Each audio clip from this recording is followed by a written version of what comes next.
తల్లికి 15,000 అని అనకుండా ఆ రోజు బిడ్డకు ఎంతమంది బిడ్డలు ఉంటే అంతమంది బిడ్డలకు 15,000 ఇస్తాము అని తాను చెప్పడమే కాదు, జగన్మోహన్ రెడ్డి గారి తరఫున క్యాంపెయిన్ చేసిన నేను కూడా నాతో కూడా అదే వాగ్దానమే చెప్పించారు.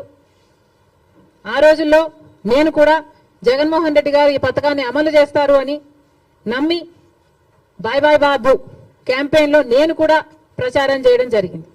కానీ జగన్మోహన్ రెడ్డి గారు ముఖ్యమంత్రి అయిన తర్వాత అమ్మఒడి పథకం కింద కేవలం ఒక బిడ్డకు మాత్రమే ఇవ్వడం జరిగింది. జగన్మోహన్ రెడ్డి గారు ఒక బిడ్డకే ఇచ్చారు. ఇప్పుడు చంద్రబాబు గారు కూడా ఒక బిడ్డకే ఇస్తారు అని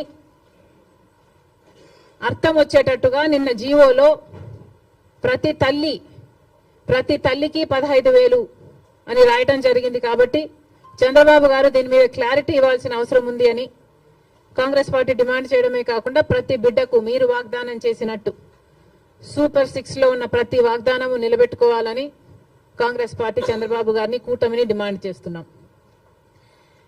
ఇక ఇటీవల క్రియేట్ చేస్తున్న confusion Visakhapatnam steels, Vizag steel కు సంబంధించి